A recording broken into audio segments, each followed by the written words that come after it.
Welcome back, everyone. I'm your host, Blaine Edwards, and today we are joined by Alexander, artist and founder of Unsigned Algorithms, or Unsigs for short, the first algorithmically generated art living on Cardano. So, Alexander, brother, cheers for coming on the show. Thank you, Blaine. Wonderful to be here. I'm really excited for this conversation. Alrighty, so the format of this podcast is going to be a little bit different to the norm. So what I'm going to do is hand the mic over to you in a second, and maybe you can do a quick introduction on who you are, and then I believe you've got a cool little slideshow presentation for us, which will break down the kind of the inspiration, philosophy, and methodology around Unsigs. And then I thought we could flow into a more general conversation around NFTs, generative art, and also maybe the intersection of design and blockchain, because you've got an architecture background and so do I. So that's kind of like an interest that we share. Yeah, so if you're interested in that, and the listeners out there, then feel free to stick around. But if you're all good to go, Alexander, the floor is all yours for the intro and the presentation. Perfect. Thank you for that introduction, Blaine. Like you said, my name is Alexander. What's the best way of talking about myself? I guess I would say I'm an architect by training, even though I've never practiced. It has really shaped the way that I think and view the world. And so, I did 2 graduate degrees in architecture where I was kind of exposed to programming first, mostly through the lens of CNC manufacturing and like robotic fabrication, where in the school that I went to, they had like all these 5-axis CNC machines and 6-axis robots. So they were really big into these like futuristic, like how do you like reimagine how you build things. And so that was really lucky for me. After I graduated, I went into working for one of these large float glass manufacturers, where I was working in their R&D group, trying to figure out how to like laminate and embed sensors into glass assemblies so that you could basically get more data about what was happening on the facade of a building, right? So if you have a skyscraper that has all these glass panels on it, we were embedding these little teeny sensors that would like pick up ambient energy flows and then like send out a little beep or something to some other monitoring station. And the point of that was that like you don't really want to run like a 24-volt DC power to your entire facade to get sensors. So there was this kind of problem where we had to use the energy that was there and then get that information someplace else without having to like have a battery there. So it was very low power kind of IoT type stuff that I was doing. And while I was there, I got sent over to India, and then I transferred company to this Indian company called Generative, which is a Parsi company working in their R&D kind of new product development place. I slowly got more and more into programming. I was working for some subcontract projects by them. They made like half of the Mars mission to Mars that India sent, the Mongolian thing. And so I was working a little bit on these like aerospace systems and how to better fabricate these things. Originally, it was for IoT smart home stuff, like India's version of Google Nest and like smart AC systems, because they had their fingers in all these different pies. And then because of air quality issues, I decided I had to get out of India. Unfortunately, I really loved it, but PM 2.5 levels were like 300 in my house. And so 2 years ago, I moved back to Japan. And that's when I really started working, I'd say professionally as a programmer, where I was doing like AI, ML, kind of forecasting model, picking what model to use, training a model, and then deploying it to AWS so that other people could basically use these kind of predictions that were being made. But that's kind of my whole kind of trajectory. I'm half Japanese, half American. My father's Japanese, mother's American. I grew up in the States, went to undergrad in Tokyo, and went back to America for grad school. But been all around, studied a bunch of stuff, and hopefully some of that experience and knowledge comes through in the presentation I'm about to walk you through. Is that good? Should I switch to that? Yeah, now? that's a really good summary. So yeah, the presentation. Okay. Yeah. Great. Looking forward to it. Share my Getting screen. the popcorn, the virtual popcorn. Yeah. I'm jealous now. I haven't had popcorn in a bit. So can you see my screen all right? Yep. So Unsigned Algorithms is the name of the project. We can get into that. We'll actually cover why that is the name in a little bit. but this is basically what I'm calling a programmatic NFT. And the kind of subtext or the point of the project is to explore the medium of blockchain-based art, its potential and impact on art. So I think on my Twitter profile, I have a little blurb that says, from container to medium. So anyone who has an art background understands like what a medium is, right? Like painting or photography or music, right? All these things are mediums, and they kind of have their own ticks and quirks and like things that you can take advantage of, right? And my whole thing was, rather than just putting art that we generate offline onto the chain, how would we actually kind of pay respect to the format and think of it, what is intrinsic to the chain itself? How can you kind of leverage it natively rather than just using it to kind of host some other kind of art, right? Mhm. So that's the basic idea. And my initial answer to that is, well, it probably has something to do with programming, because code and data are kind of the language language of the of blockchain. blockchains, Yeah. right? Yeah. So the context for this is actually, it's great that you have an architecture background.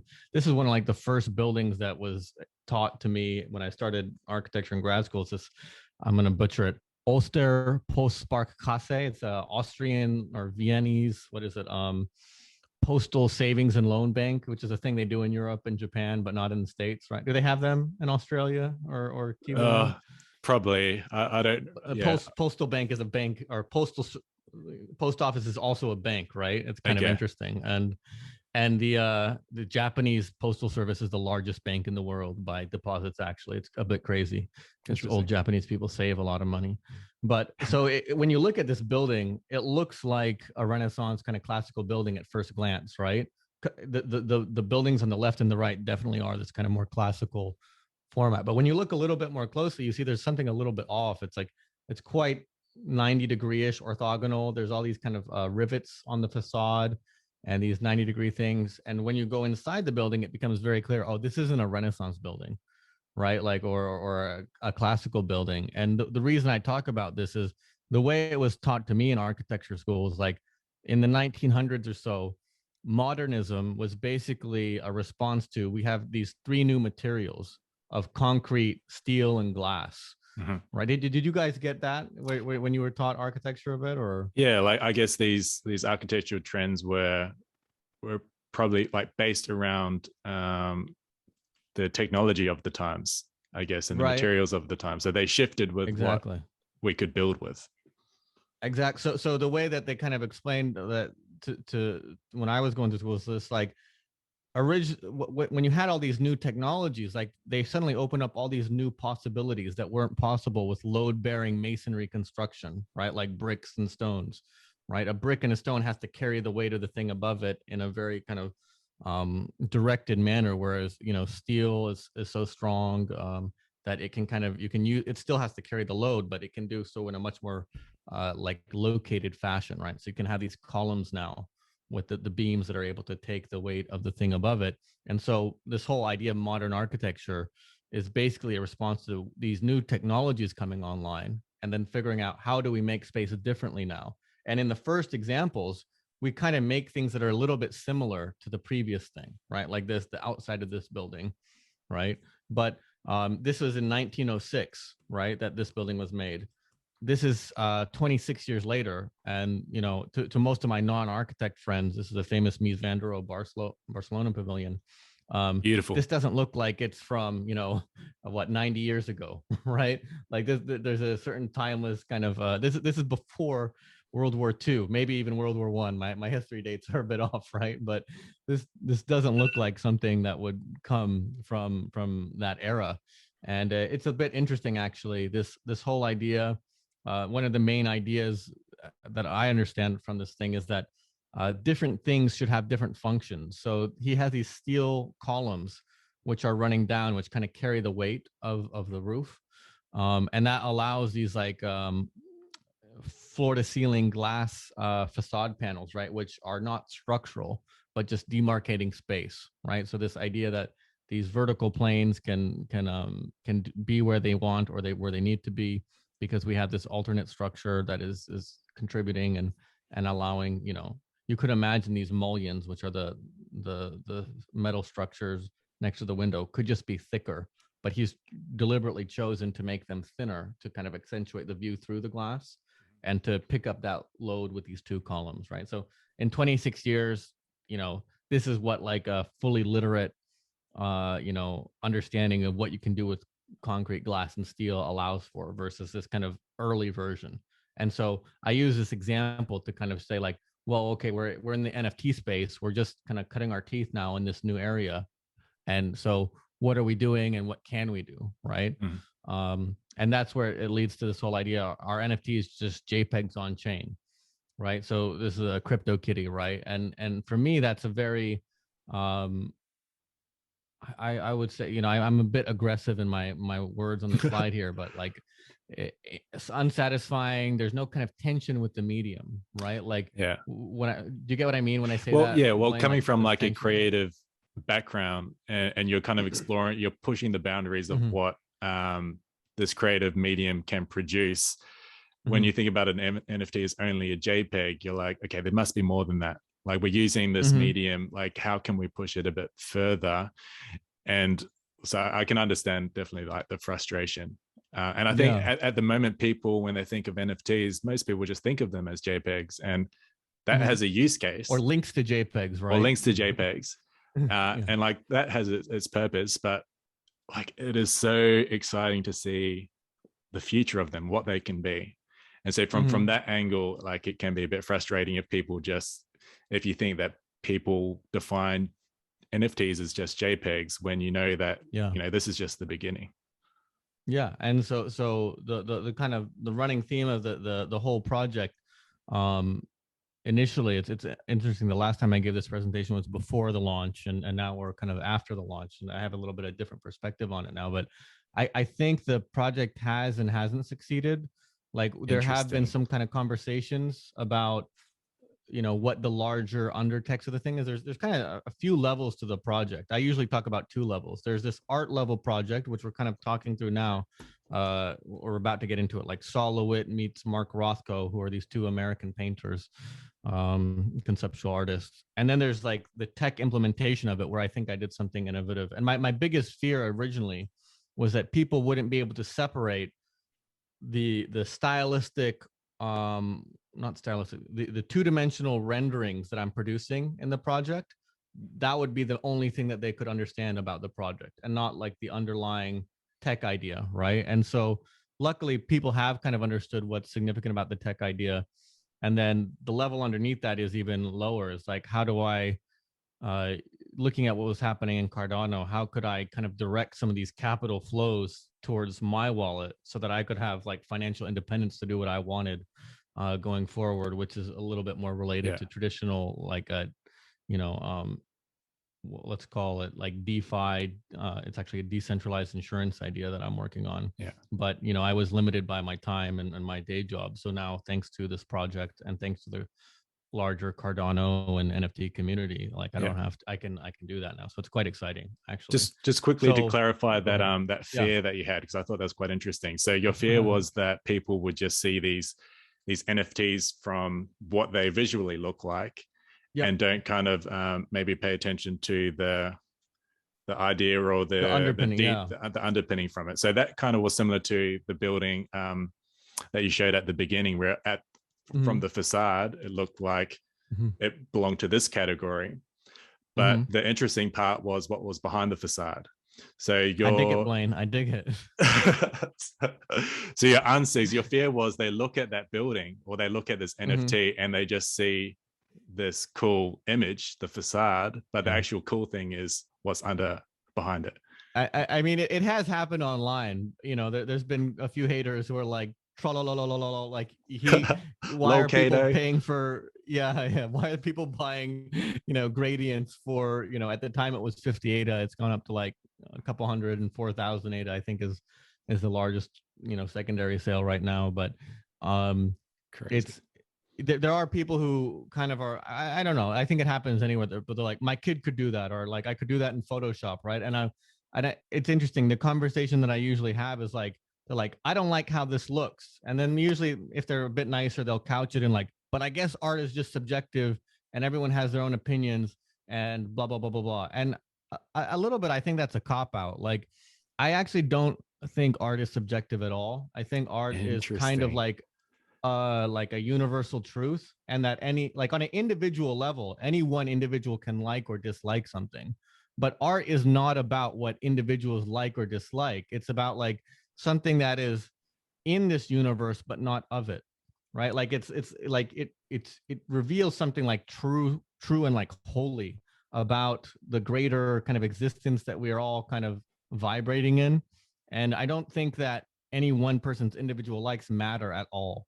I'm not like a commie kind of, I'm not a commie anymore, but like saying that the individual doesn't matter. But I mean, art is much larger than any one individual, any one artist, or anyone, especially spectator who's just perceiving art, right? Like, it's not about. I think it gets into this disciplinary conversation that architects are quite used to having. Like, what is the discipline of architecture, and what are we doing, and what are we contributing to kind of this, like, the I don't know, the ticking on of time over the ages.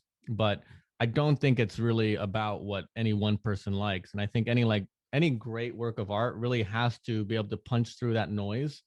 And it's almost like how do I this idea I've taken to is like, you can kind of tell the power of a piece of art by its resistance to entropy, right? Like, entropy is this thing that like Mhm. forces everything to dissolve to middle gray and undifferentiated mass. And like, if something is really great, like, people will literally build institutions or museums to preserve that thing, right? And they'll put it behind glass, and people will pay money to go see it, and we'll take, selfies, in front of it, kind of thing. But like, the natural tendency of anything that's made is to dissolve back to nothing.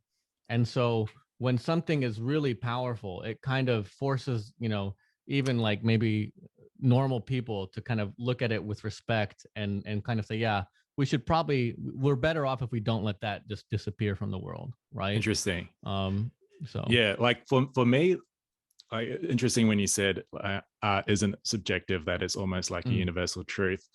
Um, mm-hmm. I don't know where I exactly sit on that, but Uh-huh. the idea of law of entropy, and that Mm-hmm. everything has like an inclination to go from order to disorder over time. Mm-hmm. And the role of art for me is like, everything pretty much boils down to like ideas, and art Mm-hmm. is pretty has the special ability to kind of package an idea into a way that is interesting or digestible, or to spark some sort of conversation. And so it's Yeah. almost like the role of an artist in a lot of ways is converting that disorder into order through art, Mm-hmm. in order to clearly explain an idea. Perfect. So what one of the, I remember, Twitter discussions I had was like, I don't like the way they look. I'm like, well, it's not really about what they look like. And they're like, the other person was like, what else can you do with art? I'm like, well, it's more about the idea between your ears than what's in front of your eyes, right? Like, at least that's how I kind of personally experience art. Whatever the thing is, it's almost like, again, to go to this Arduino idea, like, there's all this stimulus out in the real world, and that stimulus is kind of like filtered through your sensory organs, and then creates some kind of, electrical activity in your brain. And what that electrical activity kind of triggers or points to or makes you kind of ponder, I think that's kind of where, for me, where the art piece resides, or what it's meant to kind of trigger, is this exactly what you're saying. The ideas in it are kind of the point, and these are just like the inputs to generate those ideas. Yeah. So yeah, it's pretty interesting Yeah. to me. I'd love to explore Should, those ideas, but let's finish the yeah, presentation, because yeah. already I've got all these Yeah, questions that ideas. I'm. Perfect. I mean, it's fun. We can circle back to this stuff. Yeah. So part of the precedent, this is thanks to these two guys from the stake pool FUPM, fuck you pay me, who are these, they went to art school, and they kind of had a better understanding than I did of Sol LeWitt's work. I'd walked by this stuff in a museum but never really understood it. And before their example, I used to talk about it, the project idea, as like architect's blueprints versus the buildings, right? There's this idea that on my first day of architecture school, they're like, you're probably here because your mom wants you to build her a house. But let me tell you something, kiddos. Architects don't build buildings. We design buildings and other people build them. So there was kind of implicit in architecture this understanding or idea that you come up with a design, and then you have to communicate with other people how to bring this into the real world. And that's actually pretty similar to how Sol LeWitt worked, where he would basically send these instructions to the gallery or to the museum where his work was being installed on how to create the two-dimensional image in front of you. And we can see that. I mean, this is almost like it turned out to be like a template for Unsigs. You can actually see now. This is, if you imagine like a gallery room kind of unfolded like a paper dice would be. This large rectangle in the lower left-hand corner is the floor, and then all these other sides are the walls. And if we go up a little bit, you see this 1, 2, 3, 4, 5, 6, 7, 8, 9, up to 16. And what he said is these are like 16 different shapes, these different semicircle or quadrants of circles, straight lines, diagonal lines, squiggly lines, and dashed lines. And what he's saying is take 1 and 2 and put them over each other in this lower left-hand corner and iterate through all these different combinations, right? And what that ends up looking like, by the way, this is the Mies van der Rohe, I think, National Museum in Frankfurt or Berlin someplace. You can tell by the loungers, right? Is this kind of arrangement of all these different line segments on this gallery wall, right? And this has been installed. I think this was in Connecticut someplace, and this is, I think, at the MoMA in New York. You can see a slightly different evolution of the lines on the wall over here. But this is just kind of like this, like, again, algorithmic. And algorithm is, I think, an Arabic word, which is just like procedure or steps, right? This kind of codification of how do you generate this thing or this installation. And that's kind of fundamental to the idea of unsigned algorithms. Last example I'll give is, this is a beautiful piece, I think, from 1971, bands of color in 4 directions in all combinations, right? So horizontal black line, vertical yellow line, diagonal red, upper right to lower left, diagonal blue, upper left to lower right. And you can just see the way they've kind of gone through and stacked all these layers on top of each other, right? There's something just I noticed a little while ago. The bottom right one actually flips this a bit. The diagonal line is yellow and black, and then the verticals are blue and red, which is different than every other one is just these 4 basic primitives repeated. And you can see the price of this is 75,000 to 100,000. Yeah, right? Quite nice. And yeah, so a lot of ADA. Go ahead, Blake. A lot of ADA, right? Yeah.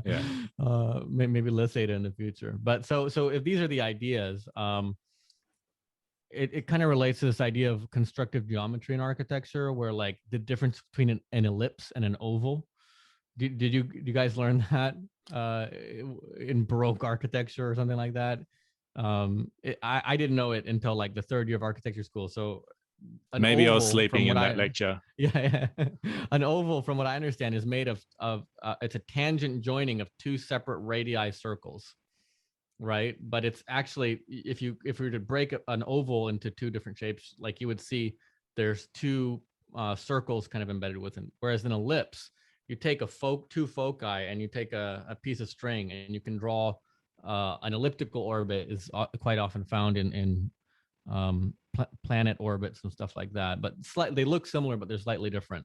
And so that kind of, in Baroque architecture, they're always like drawing all these complicated shapes and all these different lines. And I was interested in parametric architecture, all this like code driven architecture design. And so a little bit exposed to that. So these are basically the building blocks for what I do in Unsigned Algorithms to make all these, let's say, semi-complicated 2-dimensional outputs, right? So at the very base layer, any image that you see on your computer, if you take a magnifying glass to the screen you're watching this on, you'll actually see it's red, green, and blue pixels, right? So any JPEG, any PNG at its core is basically just an Excel sheet full of a red channel, a green channel, and a blue channel, where every pixel location has a number, usually between 0 and 255, saying how bright should red or green or blue be at that pixel location. So that's a kind of important thing to understand. The next thing is it's really not important. I take these this is a normal distribution, which looks like a bell curve, is usually how people refer to it as. or this cumulative distribution, which is basically just adding up or integrating the moving from this curve from left to right to get this kind of S-type curve. It's not really important, the math behind them, but the idea was I wanted to stack all these layers together to produce different effects. And rather than having them be like a linear, like straight line from left to right or from the middle out, I tend to like these kind of gentle shoulders and toes, as they're called in photography, where like you have a smooth roll off or a subtle roll off. And so by using these kind of shapes to determine, I'm sorry, I should have taken a step back. These little 5x5 arrays of like, if an unsig was 5x5 pixels, this is what that would end up looking, right? Like if we take those red, green, and blue, there's these kind of layers that add up where the middle pixel is very red, then less red, then very lightly red, or for green and blue, and then the same from left to right over there. So if we take that and then we kind of add on to it this idea of rotation, if we start over here on the cumulative side, on the right-hand side of the screen, 0 degree rotation, it would just mean these things go from nothing to something from left to right. When we rotate it 90 degrees counterclockwise, they go, up to down, or down to up, bottom to top, 180 right to left, 270 again, top to bottom. And for the normal, we only do 0 and 90 because if you rotated this 180 and 270, you'd get back to the other one, right? There's a symmetry there. So it doesn't make sense to do that. But we're going to get through this in a little bit. So it's all about to all come together. The last kind of step, which is kind of where the name Unsigned Algorithms came from, is in programming. I'm going to put you on the spot, Brian. What's 2 + 2? Window. No, 4. Good. I like your answer much better. So yeah, normal thing, 2 + 2 is 4. And in unsigned integer space, for this bit depth, it's also 4. But in normal space, what's 10 + 10, Blaine? 20. Crap, I blew it. Yeah. Normally we would think of this as 20, but here it's not equals to 20 because in this kind of unsigned space between 0 and 15, we can say 10 + 10 is actually 4. So how does that work? If we start at 10 and we get, we add 1, 2, 3, 4, 5, we get to 15. But in this kind of integer space, if you ever remember, like Nintendo 64 was 64-bit and PlayStation was 32-bit. What those kind of are referring to is the size of the number that can be passed through their kind of computational pipeline so that it can actually do all this stuff, right? And if you have a smaller bit number, you're using less memory to hold that thing, and so it can't count as high. So you can't do as complex of a thing in some ways. So in this space, when we go to 5, we get to 15 from 10. If we add in one more to 6, that gets us back to 0. So the way I usually explain this is like that scene in one of the Matrix sequels where Neo is running in the train station with the guy with long hair and bad teeth. You know what I'm talking about? I think so. He's stuck in a train station with the little Indian girl, right? And like he's trying to get back to the machine world or the real world, either one. But he tries running through the subway tracks, and when he runs through the tunnel, he ends up back at the other side. So like there's some kind of portal connecting it, right? That's basically what's happening here. It's like the same thing. I never talk about this, but if you were at 1 and you tried to subtract 3, you wouldn't get to like negative 2. You would get back to like 14 or something like that. So these two things are kind of coupled together. Is the point. And because usually on when you learn programming, they tell you make sure you only use when you're using your variables, the bit that you're using is large enough to contain the information you're trying to use within it, right? Like if you encounter the edge of this number space, you'll roll back over and you'll get what looks like an error. Okay.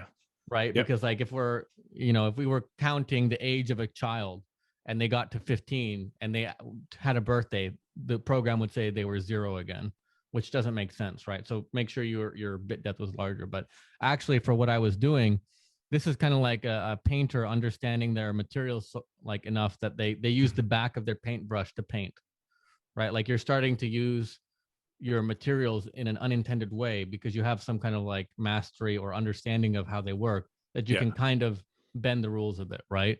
And so this was a happy accident while I was playing around, and I liked it so much that I decided this unsigned integer should kind of appear in the name of the project, right? Because this is actually what gives a lot of the distinctive properties that we'll see later to the whole thing. Because without this, everything in the project would have just been a color field, like these subtle gradients washing into each other from all the different directions. But because of this weird quirk of rolling over, that's what causes all these lines to actually occur. When you start to add colors on top of each other and they start to roll back over to the beginning, that causes these kind of black lines or other kind of discontinuities to occur. So quickly, as we stack them and we go forward, this is like the most architectural slide in the presentation. From architecture days, right? This diagram. So we're going to take these properties, up to 6 of them, and the 6x6 array. I don't know if you can hear, kids are going crazy outside. We'll try to keep it together. So we start with this, again, a 6x6 pixel array. Let's say we throw down a cumulative blue layer, which is this kind of S curve that we were talking about. If we take then a cumulative green, which is rotated 90 degrees, you can see on this right-hand side edge of the blue, it's going from black to blue, left to right. And on the top one, it's going from black to green, kind of back to front, right? So that these aren't kind of in alignment with each other. And then what we do is, if we were to project this down and add these kind of pixel values together, you can see in the back left corner of both of them, they're both black.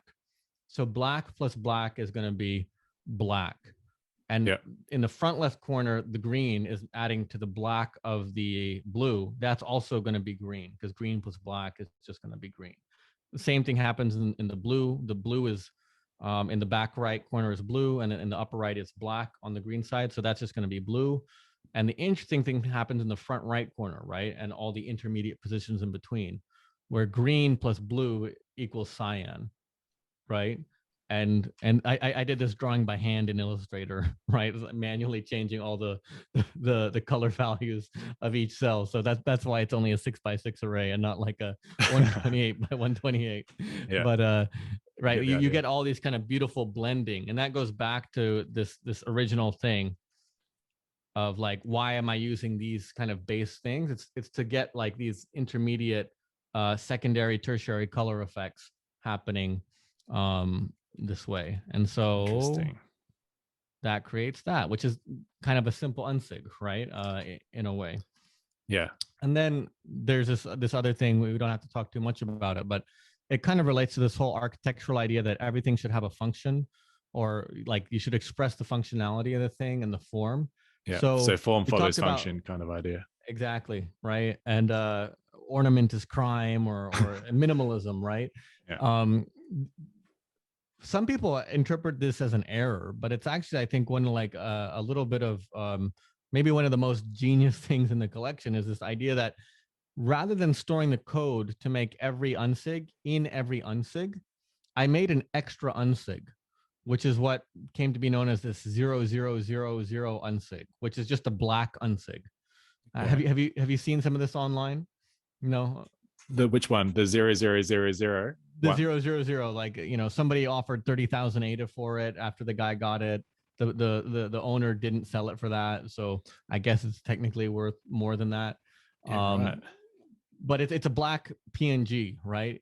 And and the reason why it's cool, I think, is it contains the code for generating all the other 31,118 unsigs, and the other unsigs all basically have a pointer back to it, saying, you know, what they have is like a set of arguments or properties that are run in the function that is stored in the 000.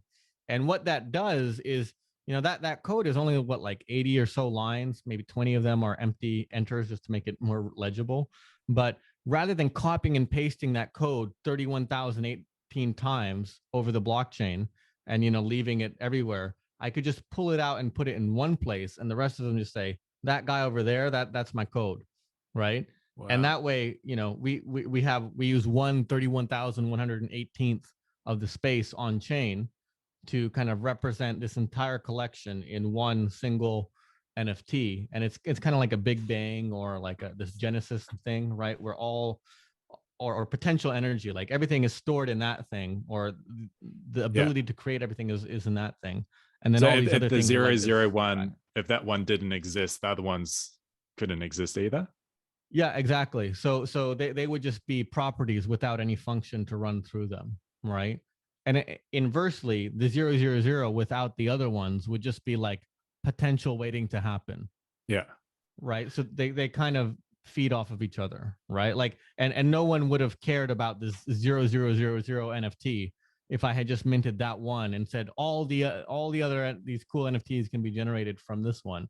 Nobody would have cared, right? And this is a little bit about like the layers to the project or the idea of the project. Maybe like rather than storing everything on chain in its full glory, can you think of smart ways of compressing an idea down into its constituent parts? And like I kind of say like the 000 is kind of like a load bearing column, and these 1 through 31,118 are like glass facade, which are beautiful and let light in and I or love that produce analogy. light, right?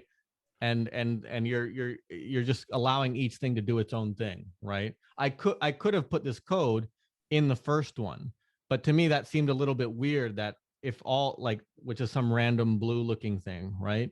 If the blue one also had the code and it was like both like a sibling and a parent to all the other ones, that felt wrong to me. So by pulling that kind of code out and putting it into this thing, which no, its only purpose is to contain the code, that was a more kind of clear delineation of the concept and allowed, you know, a little bit of, I think, legibility. The last thing, one of the last things is that I talk about parameters, which are these, you know, color, distribution, rotation, and multiplier. Those are all parameters. We take those parameters and we combine them into a single property. When you look at an unsig, it has between 1 or 0 and 6 properties. The 000 has no properties, right? And then all those properties combine. You can take up to 6 of them to make a set of combinations. And if you count all those, there's actually 50,063,860 combinations that produce unsigs, basically, right? But what I've done is, you know, people kind of gave me shit early on, like, why are you releasing 31,119 NFTs? That's too many, right? Like an NFT collection is 10,000. Don't you know, you dummy? And I was like, an odd well, number like, too. Ooh, weird. Yeah, exactly. But for me, it was important that like this is a color study over all the kind of different ways the colors can be stacked and rotated and kind of like smashed together. And so it felt wrong to kind of arbitrarily randomly select 10,000 of them and say, okay, here's 10,000, right? I wanted it to be like a complete color study of, you know, all these different combinations. And so what I came up with was a set of rules which basically filtered down in a more kind of systematic way from this 50 million number down to the 31,000, which says, you know, these are some things that must be true. And everyone basically culls or removes a large number of unsigs from the population. It's kind of like distilling whiskey or scotch or something like that, right? Like you start with this massive vat of liquid and you boil off or evaporate, you know, things down to some like more concentrated form, which, you know, I would have loved to have released 50 million of these, but I think people would have given me more shit than the 31 million, right? And so I also think there's some positive things by having this more concentrated form.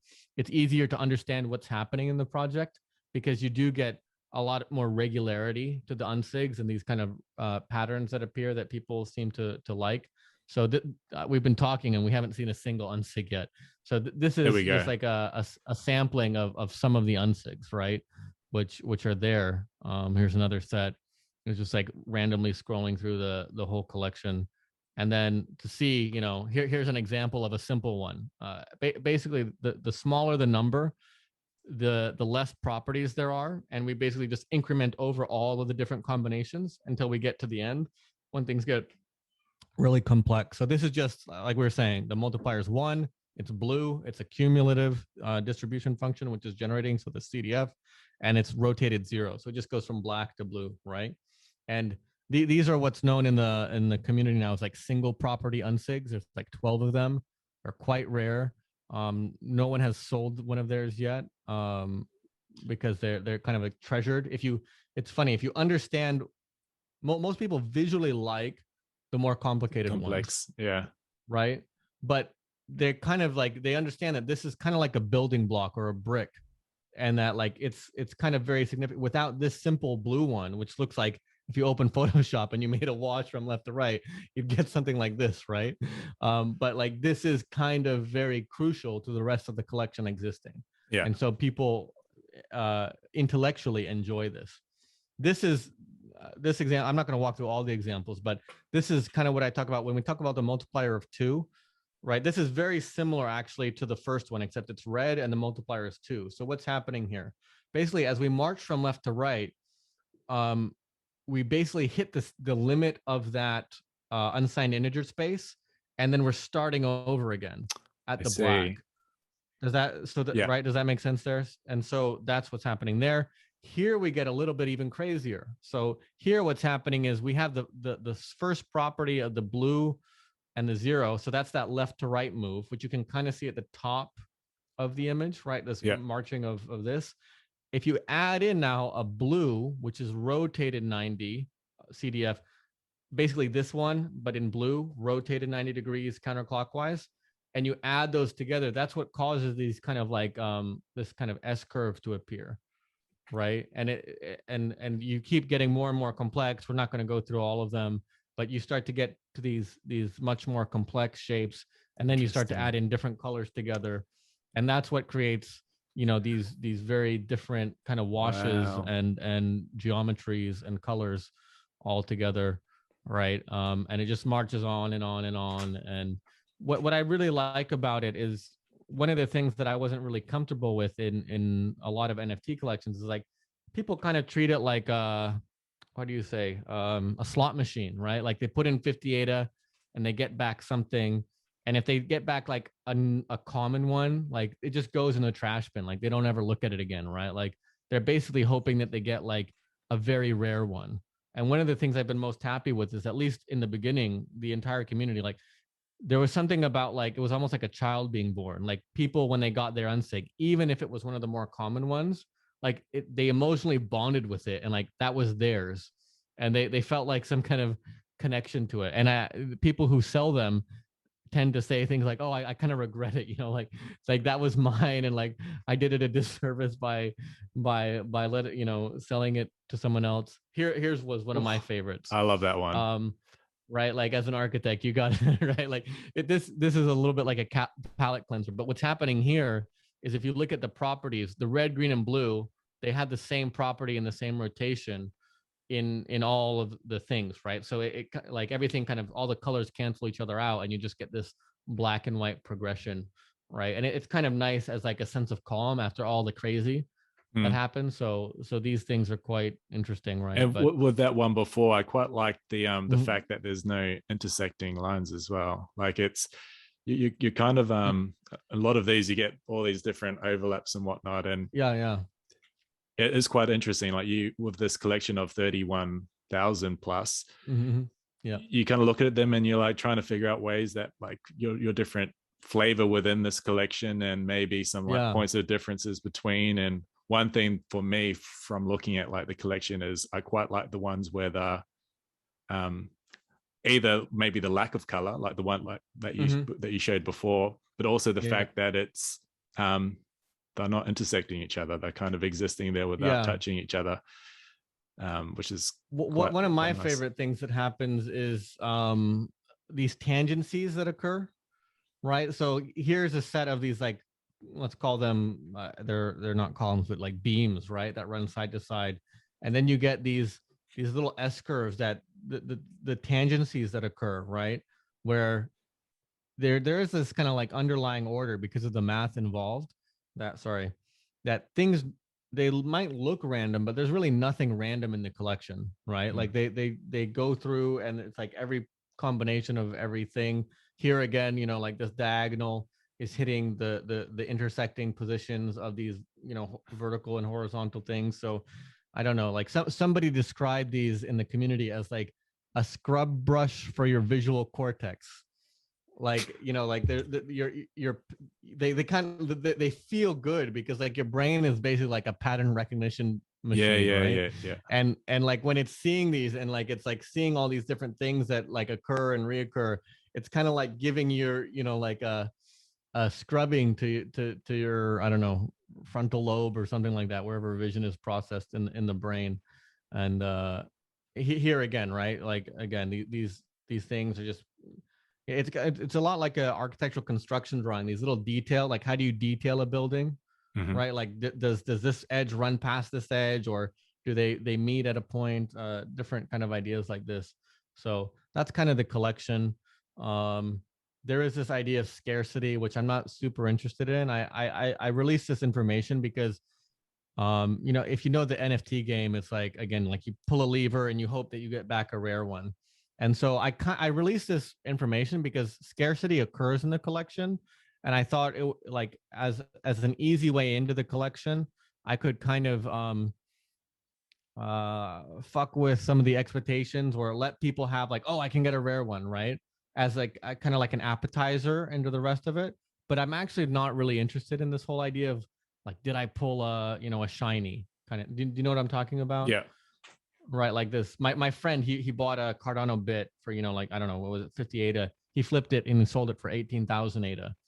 Right. Like, and so like he hit the jackpot. He was very happy with that. Right. But like that, in a way, a lot of NFT, what I see happening in the NFT space right now is like there's a lot of that behavior going on, right? Which I don't know is really healthy. I'm not really a big fan of it. And so the reason I kind of talk about it is this idea of horizontal scarcity. One of the things that people have done, I didn't know if they would, but they kind of have, is start to compose their unsigs into larger compositions. And so this idea, you know, I took 4 from the collection and I tried to find, you know, adjacent or ones that they weren't actually the adjacent ones in the sequence, but like ones that I could put together. If you look at this, like they actually all the edges match perfectly, right? And so you could kind of, if you eliminated the white space dividing these 4 unsigs, you could imagine this was like a single unsig almost altogether. It doesn't actually exist, but the idea there was that maybe scarcity is unique or subjective to what you have, right? Like you might, for you, if you didn't have this upper left one, that would be like a really important piece for you to try to acquire if you wanted to complete this composition. But for everyone else, this is just like another random unsig that has interesting, not like a lot of special meaning. And so the idea that scarcity is like a more, you know, horizontally distributed rather than like a pyramid structure where this is the rare one, that was an idea that I you know, was pretty keen on exploring, and some people are picking up, and I like it. So, you know, this was a slide that I didn't know, but I think, like I said, this is, maybe it has succeeded, at least with some people, with enough people that I feel I'm happy. But the goal of the collection was to produce a collection of pieces which begins a conversation around what the potential for the medium is. And yeah, some people don't get it. Some people, you know, throw a lot of hate my way on Twitter or whatever. But like, it doesn't really matter at this point. I literally quit my day job. I don't have to work anymore. And like, haters gonna hate. I don't really care. Right? Haters gonna hate, Right? whether, no matter what you do. That's just kind of how it is, unfortunately. Yeah. And so, I mean, I'm what I am surprised by, I guess, is that anyone got it. Like, I kind of expected, you know, to be like you know, a frustrated artist, like sitting here in my office being like, nobody No one understands gets me, it. right? But like, I was totally denied that satisfaction of like, you know, because too many people got it. You were And denied I the think in the satisfaction of dissatisfaction. yeah, of feeling like I had such a, you know, great intellect that nobody could understand my genius or whatever, right? Because I think there's like almost 700 or 800 people in the Discord now, all talking about unsigs all day and night. Kind of drives my wife crazy. Like, what, don't these people have anything better to do? And it's taken on a life of its own, and it's quite fun. Like, we're at this point now, we're trying to set up like a kind of a community fund, or I Yeah. have some collabs and some other stuff where there's some additional tools maybe people want, or some other different like features that they would like to do with their unsigs. And so what I'm going to do is I'm going to auction off those pieces and put all that, the ADA that's raised from that, because I don't really need it anymore, into like a community wallet. And then the community is going to vote on what do they want to see developed, and then other people will develop those kind of features for them. And I think that's kind of a cool idea, kind of like a mini DAO or something like that, you know, to do Love some cool that. stuff with. Yeah. So yeah, I mean, that's the presentation. And we can get back to whatever you want to talk about, or however you want to take this. So Right, sorry well, for running my yapper too much. No, so many questions. Like, first of all, I really love the concept. And when people kind of view NFTs and they may look at, you know, these cool unsigs and like, this is just like an abstract kind of visual art piece. You've just presented this presentation, pretty much breaking down the whole method behind Unsigs and how you develop this concept. So there's this massive story behind it. It's like it presents as this image, but there is a lot of thought that kind of got you to that particular point. So that's one thing that I quite liked about your project is you're pushing the boundaries about what an NFT is, but you're also kind of shifting the focus in a way. You're shifting it away from, I guess, what something looks like, and you're pushing it to the idea. Exactly. And so with this NFT, like the NFT is actually, can you just maybe clarify? So when someone buys an Unsig NFT, the NFT isn't this JPEG, it's the code, right? You're right. Maybe can you quickly talk about that? No, perfect. I mean, you got it, Blaine, and I'm so glad that you did. So really, to me, the code is the NFT. And it's almost like a factory or like a little magic pill, one of those sponges that like you add water to and then it blows up, right? I include a link to the image as like a service to the people who are viewing it, so they don't have to add water. But what's really cool is that even if that link dies because like the internet blows up or whatever, if you have a copy of the Cardano blockchain, you can recreate your Unsig. And somebody actually did this independently with no assistance from me, where they were looking at their Unsig and they're like, huh, what's all this stuff in the metadata of the transaction, right? And then they basically followed the breadcrumbs, kind of like Hansel and Gretel style, back to the 000. They got that code, they ran it, and then they were able to make their Unsig. And the other cool part of that too is that they're kind of resolution independent. There's one number in that code, which is what resolution do you want it to be generated as. So I'm generating right now 16,384 pixel version of the entire collection. It's been running for 2 or 3 days now because people are wanting like higher res versions of them to print. Originally, they were 4,096 pixels by 4,096 pixels, but like there's no reason why you can't arbitrarily scale this up to whatever resolution you want to.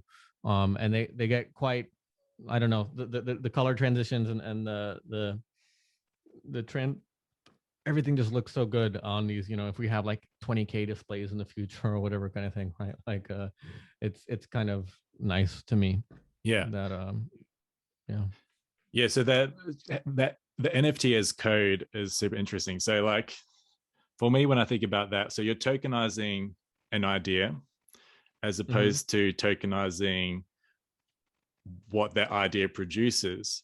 And if we apply that to kind of art, I don't know, like I could be wrong with this, but it seems like we haven't been able to actually buy the idea directly. Like if you buy a piece of art, you're buying the representation of that idea.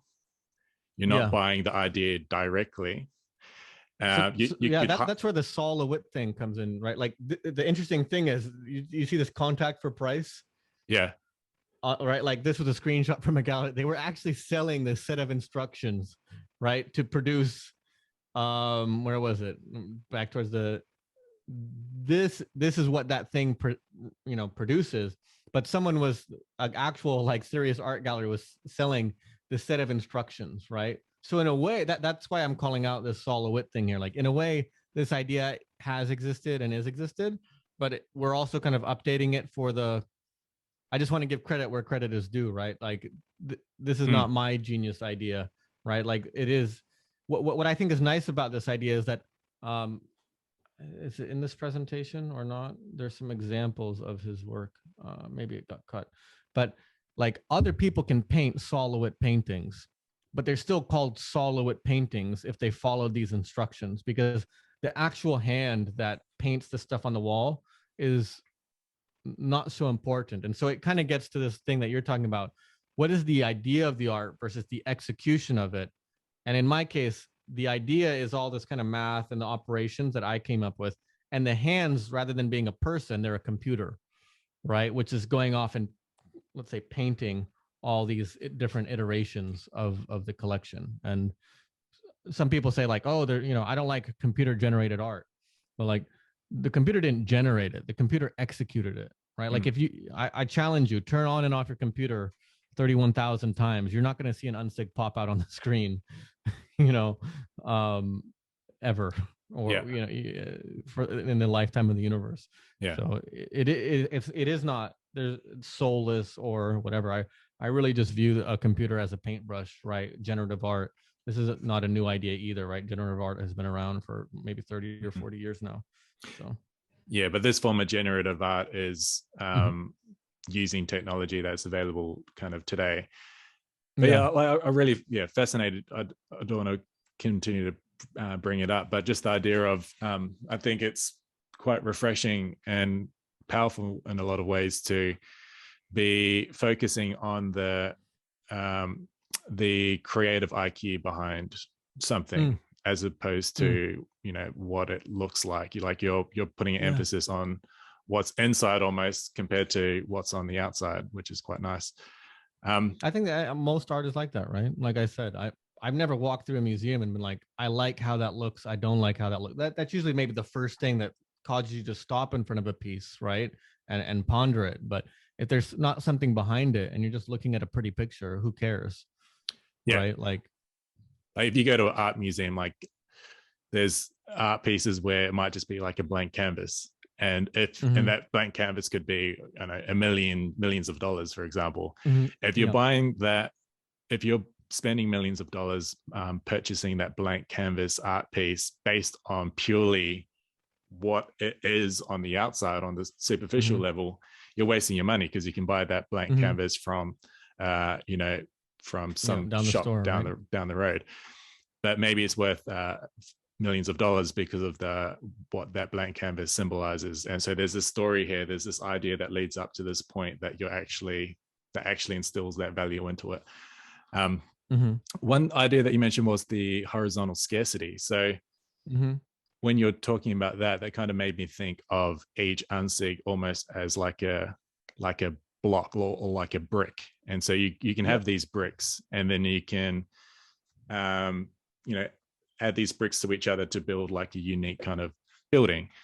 And people like certain types of buildings, but you kind of need like that horizontal scarcity is kind of combining these bricks into something that is unique. So like maybe if you just like black and white images or something, you may find value in collecting just the black and white unsigs and then compiling that into an art which is extremely valuable to you, because based on your preferences and your value structure and all that kind of stuff.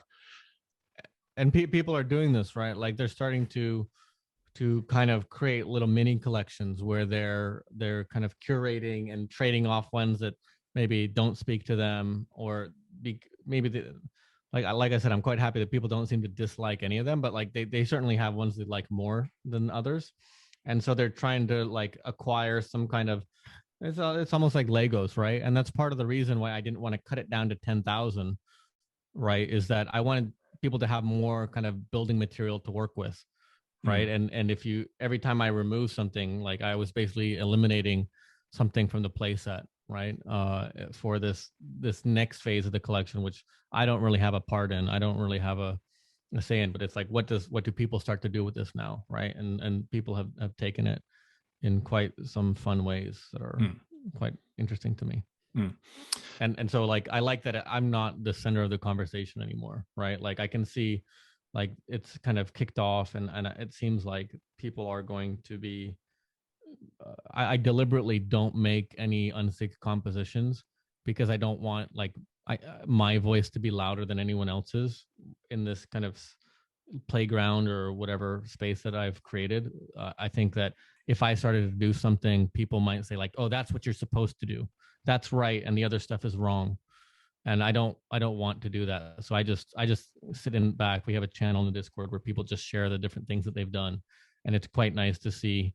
One comment that I get a lot is like, I used to be a photographer and then life happened and now I'm like, I have no creative outlet, and like Unsigs have like re-sparked my creativity. And it's quite a nice, like, you know, regardless of the value or the merit of what people are creating, it's just nice to, you know, in like the kind of drivel of everyday life and like the lack of creative you know, energy that all of us have because of the realities of living. It's really nice to have this idea that someone who maybe didn't have like an outlet before now feels like, you know, even if they don't do something with the Unsig themselves, like it re-sparked this creativity and now they're going off and to do something else that they were passionate about. Like I that to me is quite exciting, right?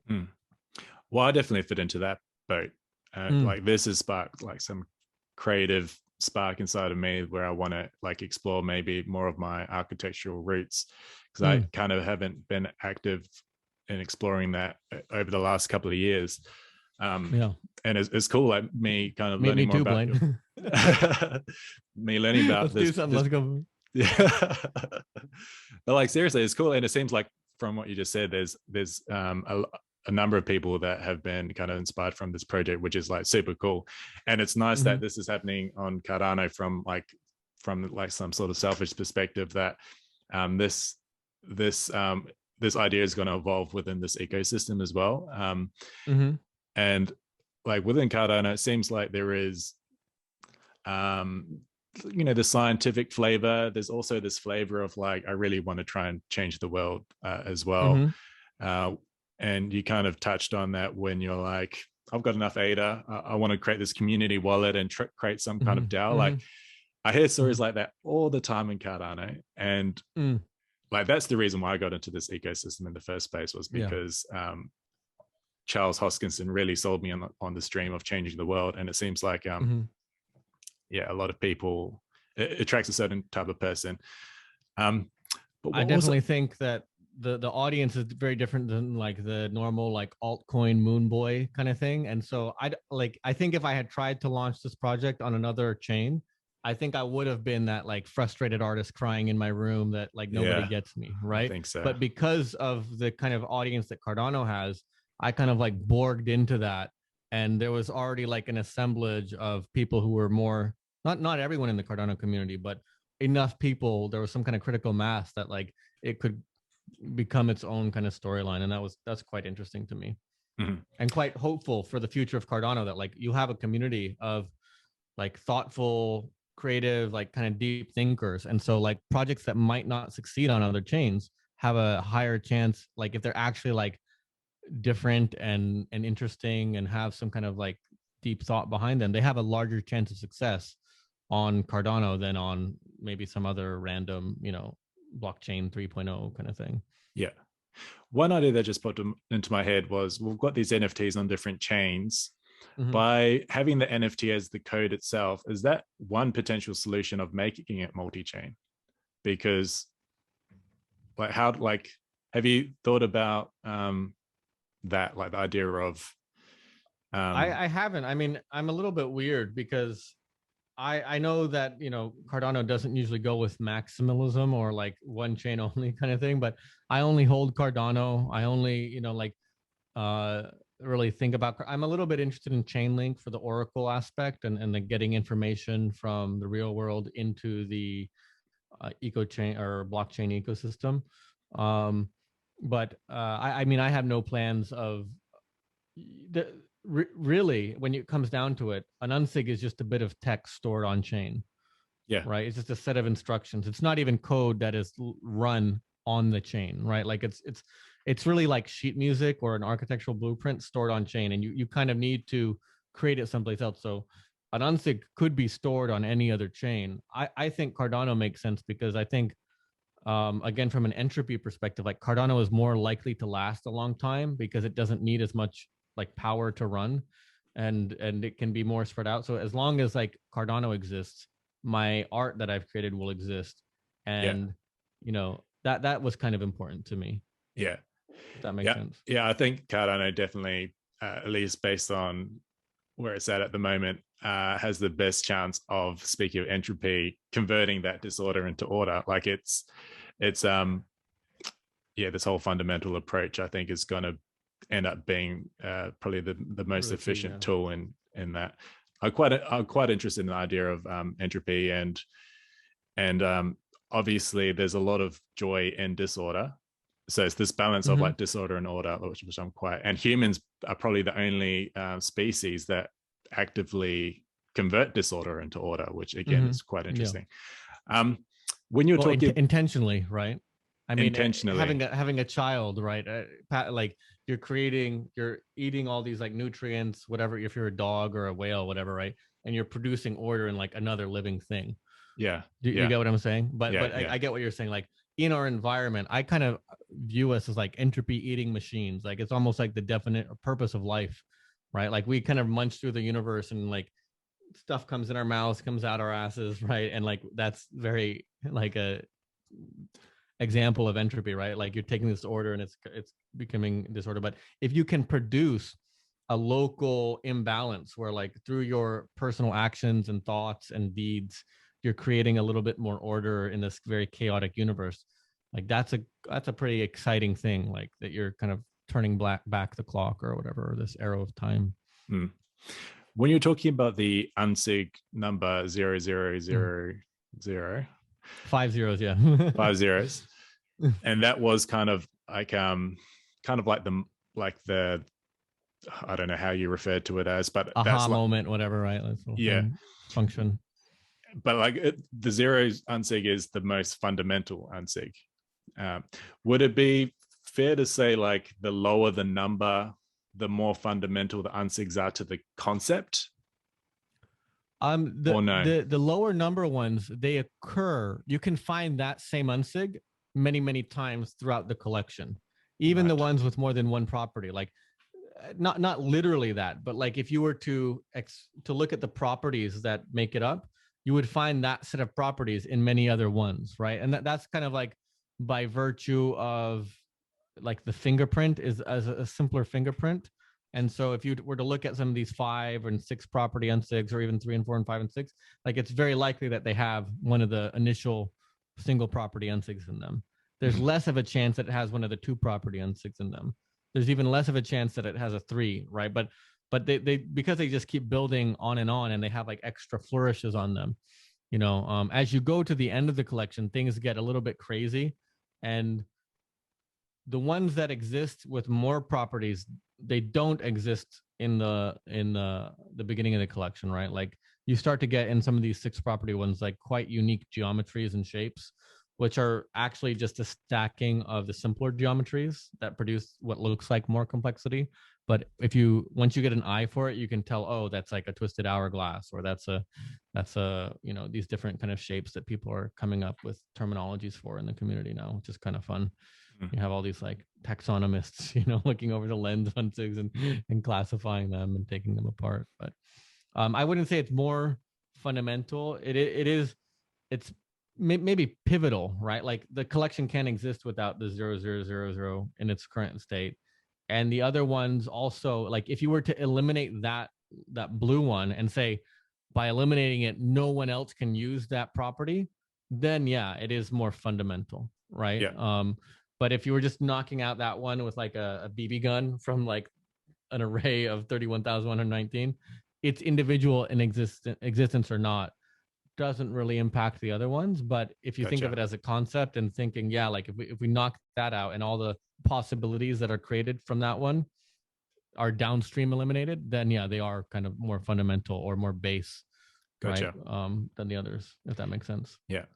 You mentioned earlier that based on the original goals of Unsigs, that it was a success and also a failure. Do you want to maybe talk about the failures? Like, how did this fail? And like, what are the small failures in your eyes about how this has unraveled? One of the things I'm really uncomfortable about is like this mobile gaming loot box aspect of buying NFTs, right? Like, so a lot of people were like, I got addicted to buying Unsigs. right? Like, because there was this reveal thing where like when you bought one on the site, like there was like a representation of it behind a logo of the project, and as you bought it, it like turned over, and like that to me was a bit too like Facebook big tech dopamine, Gotcha. hacking kind of thing, where people were like, must buy, must buy, must buy, right? Like, and they had fun, and they seemed to have like, they had like the capital and the reserves to do that. But that's something I definitely felt I didn't intend, and I felt a little bit uncomfortable with. I mean, I thought a large unsig holder would be someone with like 3 to 5 unsigs. There are a few people that have like thousands of unsigs. I think the most is like 3,000 something. Like, wow. A few people, a few people. It's so that's another failure. Maybe like I, you know, I didn't put any mechanism in place to limit the number of unsigs you could buy, because you can't really, right? Like it's a permissionless blockchain. If someone wanted to, they can just make another wallet. They can go and buy more, right? This kind of thing. But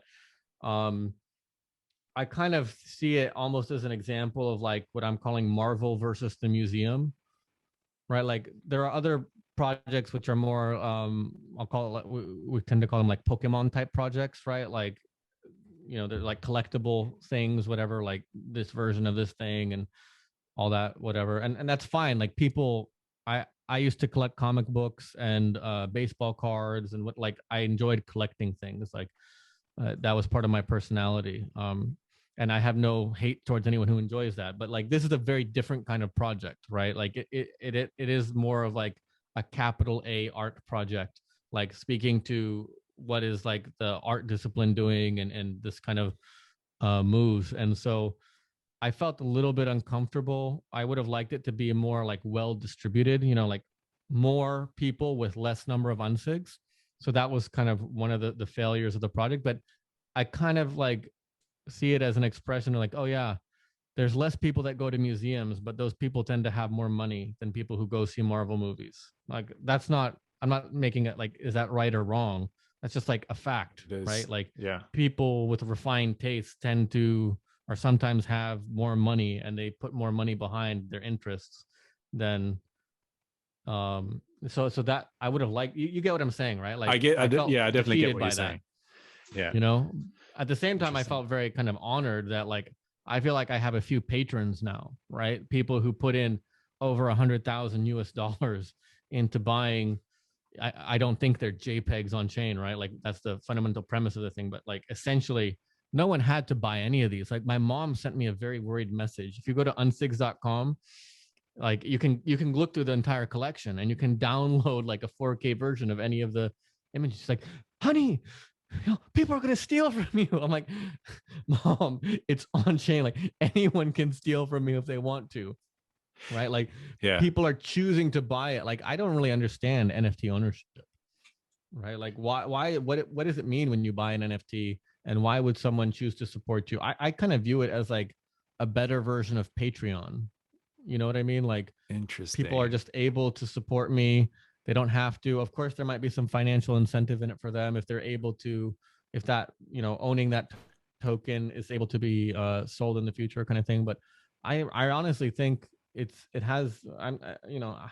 my brain can't really understand why someone would do this. Okay, other than one aspect is the financial reward in the future, but two, like, no, it's like, I like what this person is doing. I want to support what they're doing. I want to see them do more of it. So interesting. So like obviously NFTs are advertised, like a big word that is associated with it is the fact of ownership. And we now have a technology where we can verify that ownership on the blockchain. So you're saying that you obviously get that part of it, but you don't, like, you can't really make sense of why that's like important for this, or like do you think there's another thing that is superseding that, and the other thing is like just supporting someone? Some part of it is because generative art has been around for 30 or 40 years. Like I kind of think, and by that I mean like computer generated, like pixely kind of stuff. In a way, I think people didn't really understand how to value that because it was inherently copyable, right? Like you could just copy the file over, run it on another computer, and there was no way of like understanding an original. what NFTs do, I think a lot of people confuse NFTs as like a distribution medium. And yes, they are inherently distributable because you can send them across the world, you know, for 1 ADA or so 1.5 ADA or something like that. But I think NFTs are much more about authenticity, right? And there was this weird Cardano mirror project that somebody did, right, where they tried to like they did copy a bunch of NFTs, and in my mind, like those things weren't really copies because there's this weird thing about like not weird, it's fundamental to any blockchain. You have your private keys and you create a signature and like you sign these things, right? So what they had done is they had copied all these NFTs and they signed it with a different different set of keys, so it produced a different signature. So from my perspective, those were not anything to do with the original, right? Like, you know, if the content and the signature don't add up to this thing, then it's not really the same thing. And so like they have no value to my mind, you know. Yeah, it's like it's just like a Xerox, but not even like that. Like you can inherently tell that this was not made by me. And so I don't think anyone would have any kind of cachet or like social brownie points. Like, oh, look, I have this cool piece of art in my wallet, but like, oh, you bought the bootleg. Like, why didn't you support the artist? Why didn't you support the larger community? You know, like I would almost say like it's like going to Hot Topic and buying your goth gear or whatever, right? Like, sorry for the American example, but like it's kind of like a poser thing to do, to buy like a fake NFT in a way. You know what I mean? Like, yeah. No, I definitely can get that point, but like because blockchain is obviously still very new and NFTs are still very new as well. I think at the moment, like with the blockchain, you can write things to the blockchain, and we're kind of learning how to do that more effectively and provide more value through writing stuff to the blockchain. But I think one thing that we're lacking at the moment is from like a general user point of view is we're still learning how to read the blockchain. So with NFTs, I know that all the Unsigs are sold out at the moment from your website, but you can buy them on the open market. Yep. And one thing I wonder is when people are trying to buy an Unsig for the first time, how do they read that metadata to know that this is an original versus a copy? Like, can you give any tips for people that are looking to buy one on the open market, but like they don't really know where to look in terms of verifying if this is legit or if it's a fraud?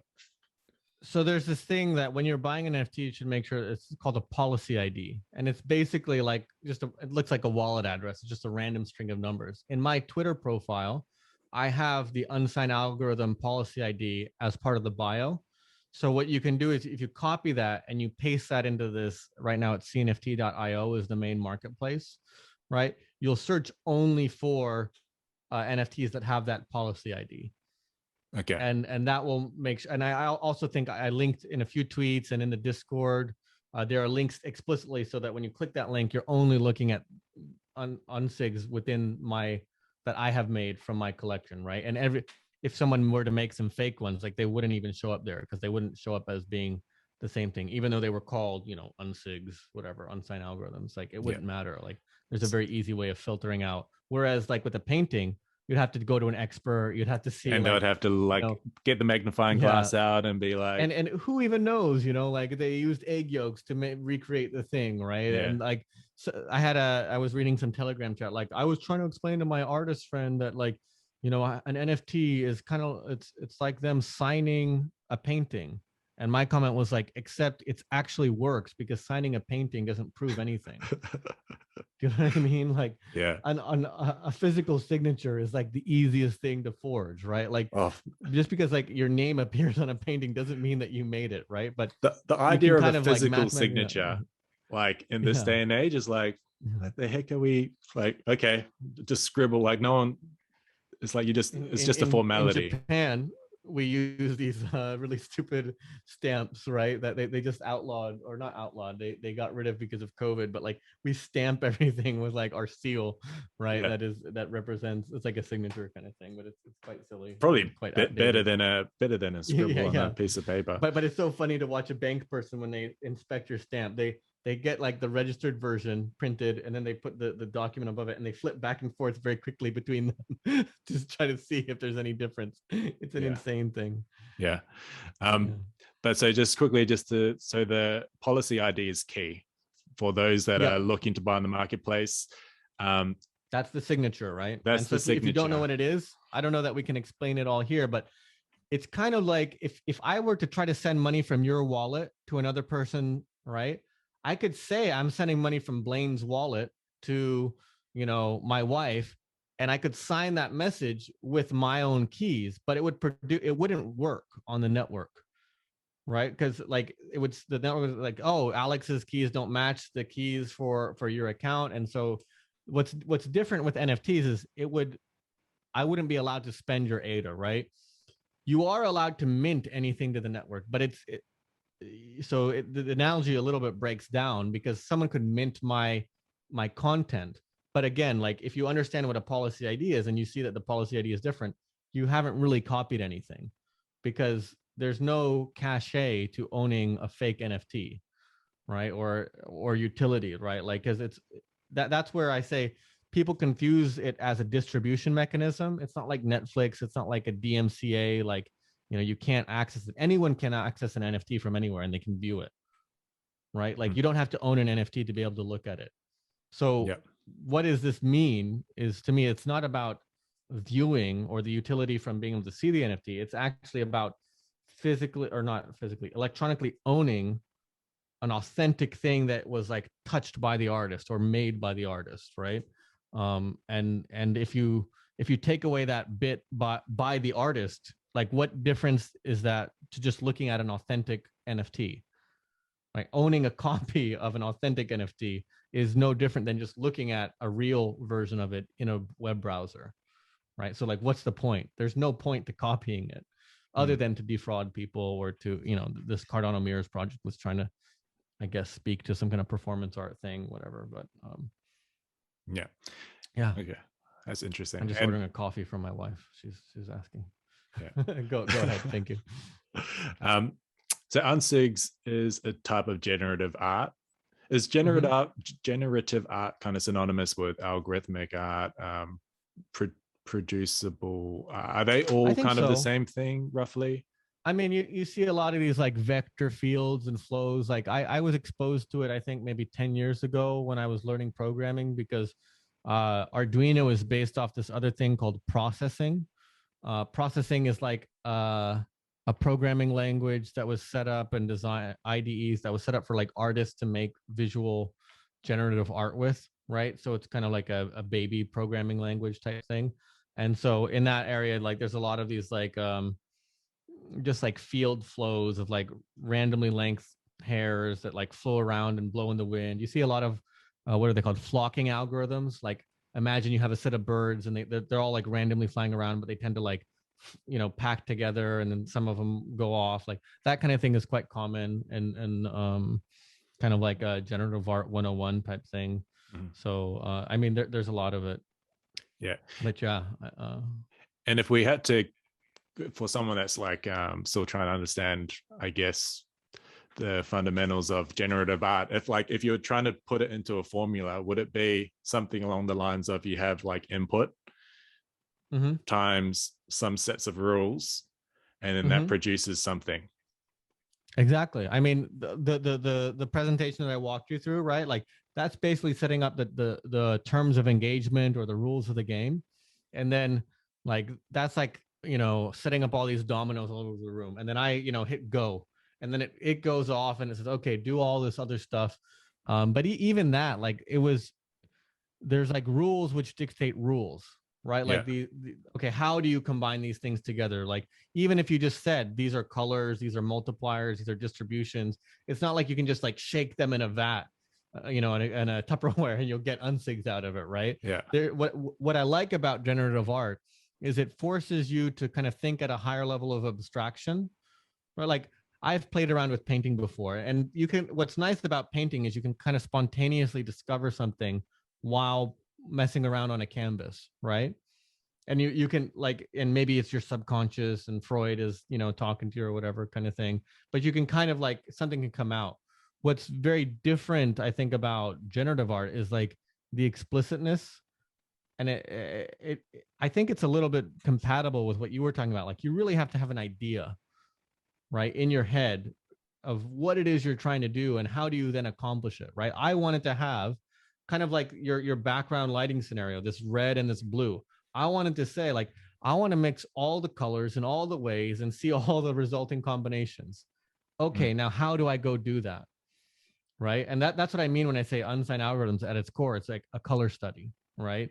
Like it's this like it's this painterly thing about like what does it mean or what does it look like when we mix this color with this color, da, da, da, da. And I think it's quite interesting. It tends to evoke this quite emotional response in people, right? Where they get quite I don't know, not financially invested, but emotionally invested in what they're seeing. And like it's quite nice, like the intensity of emotion that people seem to be feeling when you look at your Unsig like full screen and you just kind of like, I don't know, space out for a couple minutes. Yeah. It's I don't know, it's nice. I like it. Well, you have 31,000 odd Unsigs, each with its own kind of set of patterns, and right? humans are programmed to kind of read through patterns, and depending on your state of mind in that very moment when you see that Unsig, you'll resonate with ones more than others. Like for me, I quite like the minimalism of the black and the white, and the fact there's no intersection, and maybe that's me. That one was my favorite. That I don't own it. Someone else got it. Some random German dude on Twitter, who's not part of the community. But that's but it's like cool. Like, why do I like that particular pattern? Like for me, like a little bit introverted, and we live in a world that's maybe quite chaotic, and there's a lot of moving parts. So for me, maybe I gravitate to that because it's simple. There's less moving parts, and this is probably me reading too deep into it, but maybe I like the ones where there aren't any intersecting lines because that's the introvert in me coming cleaner out. It's like it's not these things touching or well like maybe it's like I kind of like being by myself, and so I'd rather lines not touching each other. That's all. So one of the things we're going to plan on doing is actually what you just did. I did it in another interview, but the guy kind of similar to you, like he's like he had like maybe 15 or 20 Unsigs, right? This was in phase 1 when you could get them quite cheaply, right? And he's like, I like all of them, but these two bother me. And like we kind of like walk. He showed me the two that he didn't like, and he was like there was this like blue, lightly ghost blue layer over them, and he was like it's like a fog. Like I want to see the thing behind it, and he was a philosophy major, so he had I kind of like couch analyzed him to say like exactly what you did to yourself right now. Like we kind of unpacked like, oh, it's like you have this obsession with like finding truth, and so anything that gets between you and truth is like your enemy, and like you don't, and so after we did that, it was quite funny. Like he felt like he understood his Unsig better, and he liked that, and so it's kind of like a Rorschach test. These ink blots, right? Like it's almost like what you project onto the Unsig is more important than the Unsig itself. But I definitely like that. I think that's something that could be really fun. It's awesome that you were self-aware enough to kind of unpack yourself and figure out what is the thing that is in it. I love it. Yeah, it's like a psychology tool almost. Like my girlfriend's a psychologist, and her whole family are psychologists. Her parents are psychologists, her brother's psychologist. Run, Blaine, run. But I love it. Like I love thinking about all these things. Like, so when we have dinners, when I have dinner with them, I'm always bringing up like these cool ideas. So I'm going to bring up Unsigs and be like, what does this mean? There's colors here. Why does this resonate with you? It'd be interesting to get some color theorists and psychology, like red and blue, whatever this means, kind of thing. Let me know how that goes out. That would be quite fun. I'll definitely let you know. There was originally a lot of questions I wanted to ask, but I think I might have to get you on another podcast to break down the more general ideas, like around, because I'd love to explore more the relationship between. I know YouTube content time is a thing, so if we want to keep this as like the general exposition, and then we have like a deep dive version 2, I think that could. I really like you also. I really like you too. For those pre-recording, we said that. I like you. Well, maybe. I think it's confirmed. It's confirmed. I'm a bit autistic, so like I tend to just say what is on my mind. So it's nice that you've confirmed that. We just need to add that confirmation to the blockchain so it stays there forever. Exactly. Well, I'm pretty open about it, but I think most people know. So yeah. But yeah, I think it could be cool. Like this one's more a general overview of Unsigs, and we've broken that down, and then we can, because I could talk for ages about the more You should general join the side of Discord. things. It might be fun for you to see, even just as an observer, what other people are doing, and then how that can work in anything. I know YouTube is a big difficult thing to break through on, but I like your kind of tone and your thought process. So I hope that you have success in that space. Could be quite nice. So yeah, appreciate it. Well, looking forward to that. Do you mind me asking? Are you like a part Maori or something? Like you have this like big build. That's awesome. Yeah. So I'm a Māori. So for those that don't know, that's indigenous kind of New Zealander. So that's I get that from my dad's side, and then on my dad's side as well, I've got a tiny bit of Norwegian in me from probably about you're 6 generations just like an back. ocean-going Viking Maori, like well, destroyer of. I kind of throw out the Norway part because I've always been fascinated with Vikings. So so when I kind of learned that maybe I've got a bit of Norwegian in me on my dad's side, I was like, shit, like I'm gonna I would have screamed longboats, let's go to everyone. And then on my mum's side, I've got some Irish in me as well. So I've always loved Ireland. So like I'm pretty happy with my genealogy, to be honest. I've got my mom also, we might be cousins. My father's Japanese, my mother is like British, basically American, but I took that 23andMe test, and all my kids have Celtic names because her middle name was Eileen, and she always liked Eileen better than Karen, and so everyone has a little Scottish or Irish name. Irish, Irish. Well, maybe yours is better than mine. Maybe we're related. Let's just roll with that. There we go. We're brothers from another mother. Pacific Celtic connection. Yeah, I hope so. Maybe we'll go out for drinks sometime at a future Cardano conference after all this COVID stuff is over and everything. That'll be fun. Yeah, well, 100%, definitely in the physical world, and offline. But like I've got an architecture friend who we're currently exploring some like NFT stuff, but we're like, it'd be cool if we had some like virtual space for people in Cardano to hang out, and we're like, let's call it Cardano.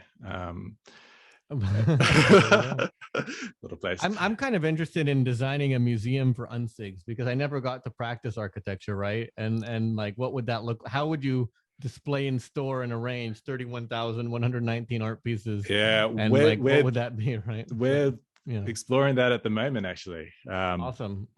I think that'd be a great kind of idea and a great way just to combine these different mediums as well, like NFTs, virtual reality. It's quite like appropriate at the moment. But to finish off this particular podcast, hopefully one of many, there's probably a couple of closing questions. So first of all, for those that are listening that are kind of keen to learn more and maybe connect with you, whether it's on Discord or anything like that, how can these people connect with you online? So on if they want to go on Twitter, there's 2 accounts. There's one is the Unsigned Algo account at Unsigned_Algo. There's also, what I recommend more is that there's a community run account called The Unsigned, which is kind of what the community has started to refer to themselves as. It's kind of like anonymous or whatever, right? This collective kind of pseudo-anonymous type thing, which I quite like. I recommend following both those accounts. On my account, there's a link to the Discord, which you can like 24/7. Like I said, there's just people talking about Unsigs and different ideas and projects. So you can kind of put as much time into it as you want or as little. And then maybe I'll send you a link to the cnft.io, which is the current like online marketplace. I have no affiliation with them. If you have a problem with them, you have to take it up with them and the seller who's on the other side. Those are all pure secondary sales, right? Other people who bought during the mint selling to each other. And I'll send you the link with the policy ID as the thing. So you're going to land directly on authentic Unsigs on that site, right? And I recommend sorting by price, low to high, because the prices have gone up quite a bit recently. So on that marketplace, that's I bought one a couple of days ago just to kind of test out the whole process, and the floor price 2 days ago was 160, and Mhm. today I checked and it's 240 or something, or Yeah. so I mean, it's we started in phase one. The first 10,000 Unsigs were sold 3 for 50 ADA, which works out to 16.6 ADA each, right? In the phase two, in the middle 10,000, it was 2 for 50 ADA, so 25 ADA each. And in the last phase, it was one Unsig for 50 ADA.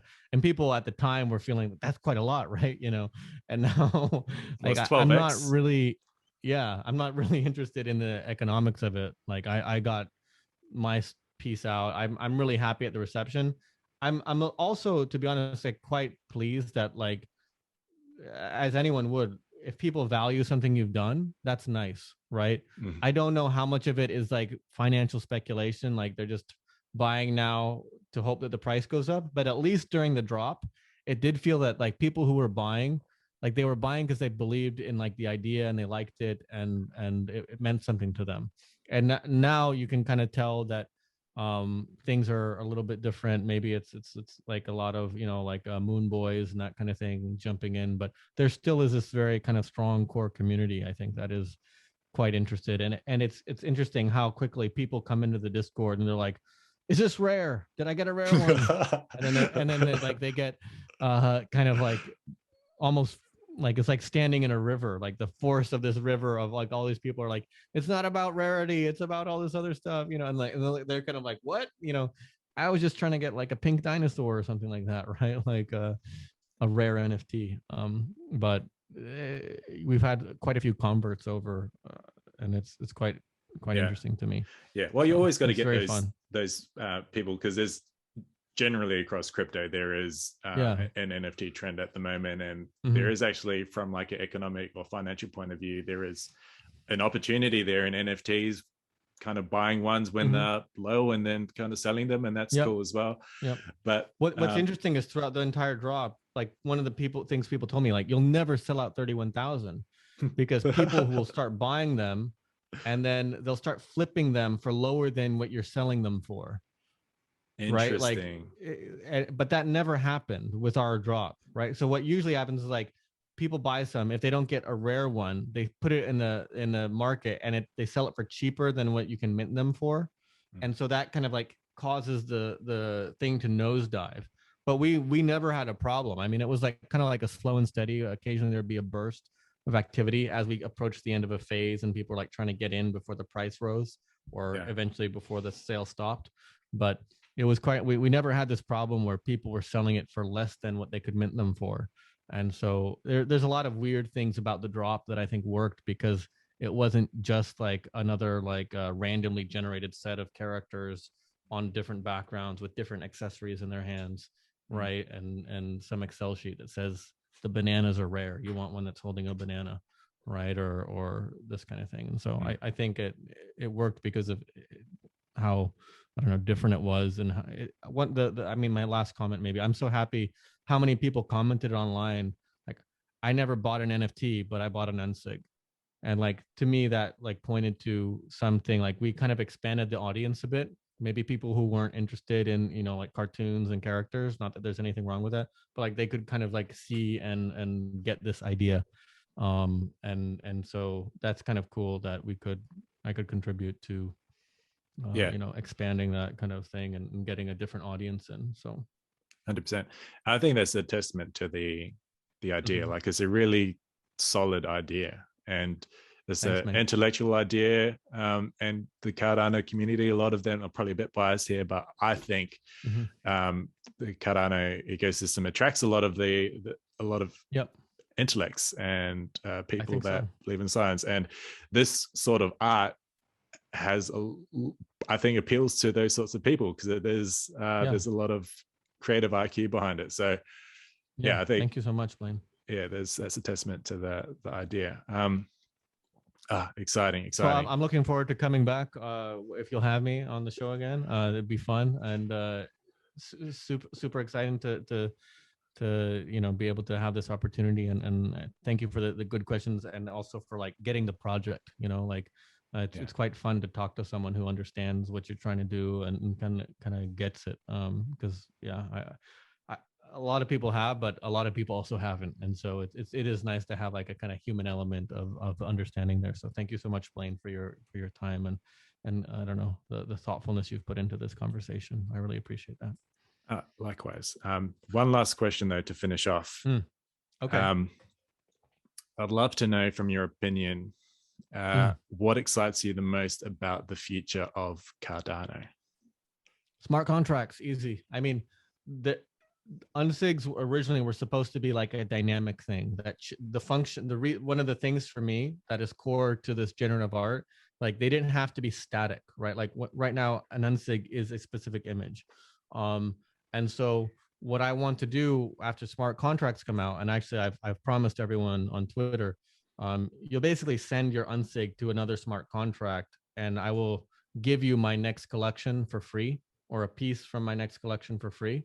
You know, we'll mint a new NFT and send it back to you, something like that. We haven't worked out the details yet, but that thing with smart contracts enable, that's kind of I think necessary for the complete vision of what does blockchain native art mean, right? It's this ability that, you know, this abstract idea can't necessarily just be pinned down and say it is this mathematical function against this thing, which is what Unsigs are right now. But it's like this mathematical function against this stream of data or the stream of information, right? And that kind of interaction to me is quite exciting. And so, I mean, of course, smart contracts have many other uses and ways to be taken advantage of for financial services and many different things. But I think this idea that, one, I'm able to give away this piece of art, which I'm going to be working on for free, because I'll be able to monetize it on the secondary sale, right? So like if you have an Unsig, you're going to get this thing for free. And if you like it and you keep it in your wallet, great, it's done, it's there. But if you sell it, you know, I get 5 to 10%, whatever I determine, you know, of the kind of transaction that you sell it for. And then, you know, I can basically support myself in the future indefinitely, like through these royalties, basically. If you, I think that's just nice, because I always thought it was weird that artists sell their thing, you know, for a couple $1,000s, and then in the future it sells for millions and millions, but like they or their family don't see anything from that, right? Yeah, like doesn't make sense. That's weird to me. So I like this idea that if I make shite and nobody likes it, then nothing, right? But if it does have a future, if it does speak to some people and it does kind of appreciate in the future, then that can happen. And that's kind of my way of saying thank you to everyone for, even though we couldn't do that in the version 1 because we didn't have smart contracts, you know, people have allowed me to quit my job now, and I can just work on this to fulfill that obligation and that kind of promise to them, and also work on other exciting things. So Alonzo, Gauguin, smart contracts, it's going to be awesome. Yeah, I love that. And that's it's going to open up a lot of different business models for creatives. Yeah, and it's going to provide like more revenue stream for creatives as well, exactly, which hopefully will encourage more creatives and encourage creatives to focus on creating. That's the most exciting thing, right? Yeah, like I think we have this we have so many creative people in the world, but they, based on certain constraints, external constraints, they aren't able to express that creativity a lot. And as a consequence of that, the world actually misses out on a lot. There's so much value that creatives can give, but at the moment, they're not fully able to express that because maybe they can't financially sustain themselves based on what they create. So this has got to open up a lot more doors for creatives, and I think everyone's going to benefit from it as a byproduct, which is cool. I had this project in me for like 10 or so years. Like I could have made this 10 years ago, but there was no valid way to release it and to monetize it, right? And so I pursued I enjoyed my career. I got to work with a lot of smart people on a lot of, you know, interesting things. R&D is not like a boring field to be in at all, but like I explicitly kind of, I wanted to be a photographer and then a writer. And then, you know, like I went into this architecture thing because like it was a creative discipline that had a paycheck. Right. And then, you know, I learned a little bit more about what architecture was. So maybe not for me kind of thing. Right. But it's quite interesting how everything turned out. And in the end, you know, the thing that kind of set me free was something as silly as art, right? And I say that in a joking way, right? Like obviously art is a lot more important to me and is not a silly thing, but I just think back to all the times I was told, you know, like you'll never, you know, feed your family with this thing or something like this, right? You got to get a real job, you got to do this real thing. And then, you know, this project happens and like it just like I had a good job. I was making a 6-figure salary doing AI/ML, but like it can't hold a candle. Like I was making my monthly salary like multiple times a day when this project was open being sold, and it became clear like, oh yeah, There's I should something here. probably do something, you know, that I'm passionate about and interested in, and like there's finally, as you were saying, like a possible way of monetizing it. And so that's quite interesting, if you think about all the human potential that's been shunted away because there was, you know, not a means to convert that into bread, Yeah. and like food, not cheddar. But yeah.